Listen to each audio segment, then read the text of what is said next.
నరేంద్ర మోడీ చెప్తున్నటువంటి అంశంలో ముఖ్యంగా ఒకవేళ కాంగ్రెస్ గెలిస్తే హిందువుల యొక్క ఆస్తులను తాకట్టు పెట్టి లేదంటే వాటిని తీసుకుపోయి ముస్లింలకు జమ చేస్తారు అనేటువంటి మాట చెప్పడం సరైనటువంటి విధానంగా చూడొచ్చు అంటారా? ఈ మాట వాళ్ళు అన్నారు కదండి టీవీలో, సార్ మీ మంగళసూత్రాలు తీసుకెళ్తాం, ఆడవాళ్ళ మెడలో మంగళసూత్రాలు తీసుకుపోతారు.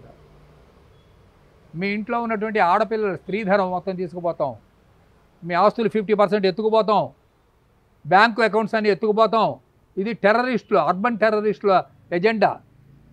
రాహుల్ గాంధీకి ఓటమి భయం పట్టుకుంది. ఎందుకంటే Rahul Gandhi is not an Indian.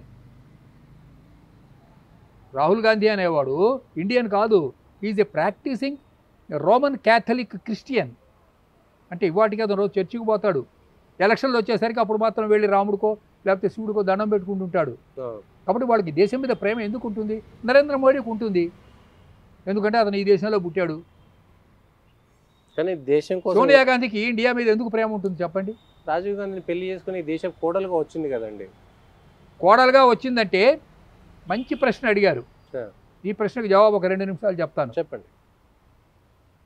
ఇండియాకి సిస్టర్ నివేదిత అని ఒక ఆవిడ వచ్చింది. అవును ఆవిడ విదేశాల నుంచి వచ్చింది. అవును ఎట్లా వచ్చింది? ఒక దేశ సేవకురాలుగా వచ్చింది. ఓకే. కలకత్తా వీధుల్లో స్లమ్స్ అంటారు. అవును. స్లమ్స్ అంటే ఏమిటి? మురికివాడలు. మురికివాడలు. అక్కడ తాను కూడా ఒక చిన్న గది తీసుకొని అందులో తన జీవితాన్ని గడిపింది. ఈవిడ రావటమే లవ్ జిహాదీ. లవ్ జిహాదే రాజీవ్ గాంధీని ట్రాప్ చేసి రావటమే ప్యాలెస్లోకి ప్రవేశించింది. ఈ దేశానికి సేవ చేయడం కోసం వచ్చింది ఆ కోడలుగా. ఒకసారి ఆలోచించండి, ఎన్నడన్నా ఆవిడ సేవ చేసిందా ఈ దేశానికి? ఏం సేవ చేసింది చెప్పండి? రాజీవ్ గాంధీని కోల్పోయింది, ఇందిరాగాంధీని కోల్పోయింది ఉగ్రవాదుల దాడుల్లో. వాళ్ళ ఈ దేశానికి వాళ్ళు త్యాగం చేసినటువంటి కుటుంబం కాదా నెహ్రూ కుటుంబం నుంచి ఇప్పటి వరకు? నెహ్రూ దేశ స్వాతంత్రం కోసం సర్వస్వం త్యాగం చేసినటువంటి వ్యక్తి. ఇందిరాగాంధీ నెహ్రూ ఏమీ త్యాగం చేయలేదండి. నేను నెహ్రూ చూశాను, నెహ్రూ ఉపన్యాసాలు విన్నాను. హాయిగా రేడియో ఉండేది, టీవీ ఉండేది కాదు.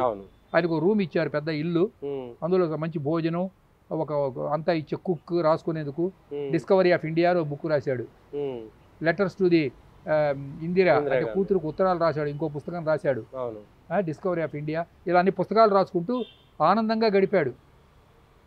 బహిరంగంగా బయటకు వచ్చి ఎలక్షన్లో ప్రచారం చేయకూడదు, అంతవరకే. ఆయనకి ఏమీ కష్టాలు లేవు నెహ్రూకి.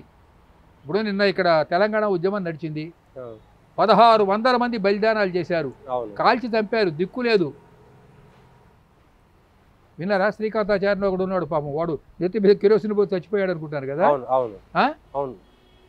మరి కేసీఆర్ కూతురు, కేసీఆర్ కొడుకు, కేసీఆర్ అల్లుడు, కేసీఆర్ బంధువులు, పిల్లలు ఎవరు త్యాగాలు చేశారండి? ఈ 1600 మంది బలిదానాలు చేశారు. స్వాతంత్ర సమరోద్యమంలో అలా బలిదానాలు చేసిన వాళ్ళ లిస్టు ఉంది, వేల మీద ఉంది. 1 2 3 4. భగత్ సింగ్, చంద్రశేఖర్ ఆజాద్, రాజ్గురు,